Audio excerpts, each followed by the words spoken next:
సూర్యాపేటలో తెలంగాణ విభజన విభాగం ఆధ్వర్యంలో నిర్వహించిన కార్యక్రమంలో విద్యార్థి సంఘాల నాయకులపై నమోదైన కేసులను వెంటనే ఉపసంహరించుకోవాలని డిమాండ్ చేశారు. సంఘం రాష్ట్ర ప్రధాన కార్యదర్శి అనంతుల మధు మాట్లాడుతూ ఎస్ఎఫ్ఐ, పీడీఎస్యూ, పిఎస్యూ, జనసేవా సమితి, బీసీ సంఘం నాయకులపై త్రివేణి ప్రైవేట్ పాఠశాల యాజమాన్యం నమోదు చేసిన కేసులను అక్రమమని ఆరోపించారు. నిబంధనలకు విరుద్ధంగా స్టేషనరీ విక్రయిస్తున్న ప్రైవేట్, కార్పొరేట్ విద్యా సంస్థలపై విద్యాశాఖ అధికారులు చర్యలు తీసుకోవాలని కోరారు. ప్రైవేట్ పాఠశాలల్లో అధిక ఫీజులు నియంత్రించాలని, విధుల్లో నిర్లక్ష్యం వహిస్తున్న జిల్లా విద్యాశాఖ అధికారిపై చర్యలు తీసుకోవాలని డిమాండ్ చేశారు.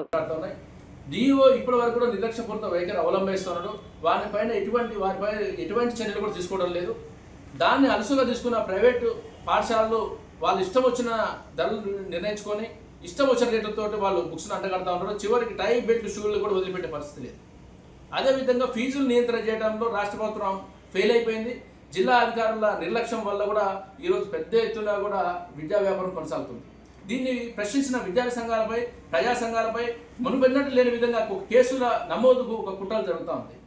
ముఖ్యంగా పోలీస్ డిపార్ట్మెంట్ వారికి కూడా మేము విన్నవించుకుంటున్నాం. తెలంగాణ విద్యార్థి సంఘం నుంచి ప్రజా సంఘాలు కానీ, విద్యార్థి సంఘాలు కానీ సుదీర్ఘకాలం విద్యార్థి రంగ సమస్యల మీద కొట్లాడుతూ ఉన్నాం. ప్రజా సమస్యలు కానీ, విద్యార్థి సమస్యలు కానీ పరిష్కరించడంలో విద్యార్థి సంఘాల పాత్ర చాలా గొప్పగా ఉన్నది.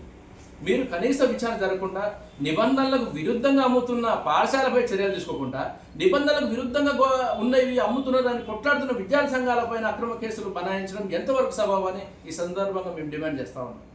వెంటనే పాఠశాల యాజమాన్యం విద్యార్థి సంఘాల నాయకులపై పెట్టిన అక్రమ కేసులను వెనక్కి తీసుకోవాలని డిమాండ్ చేస్తున్నాం.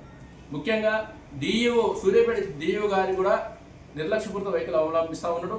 కలెక్టర్ గారు ప్రత్యేక చొరవ తీసుకొని ఈ ప్రైవేట్ పాఠశాలని, చాలా పాఠశాలలకు కనీస నిబంధనలు పాటించడం లేదు.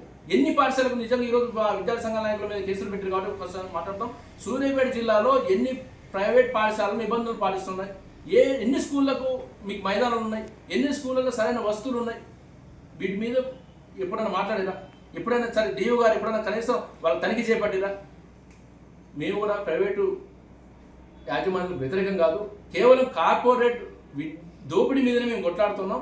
ప్రైవేటు విద్యా సంస్థల్లో అధిక ఫీజులను నియంత్రించాలని మాత్రం మేము తెలంగాణ విద్యార్థి డిమాండ్ చేస్తా ఉన్నాం. విద్యార్థి సంఘాలపై కుట్రపూరితమైన కేసులు ఉన్నాయి, ఇప్పటికైనా వెనక్కి తీసుకోవాలని, లేని ఏడల భవిష్యత్తులో తెలంగాణ విద్యార్థి సంఘం విద్యార్థి సంఘాల కోసం మేము పనిచేయడానికి సిద్ధంగా ఉన్నామని, పేద విద్యార్థుల కోసం నిరంతరం కొట్లాడతామని సందర్భంగా డిమాండ్ చేస్తా ఉన్నాం.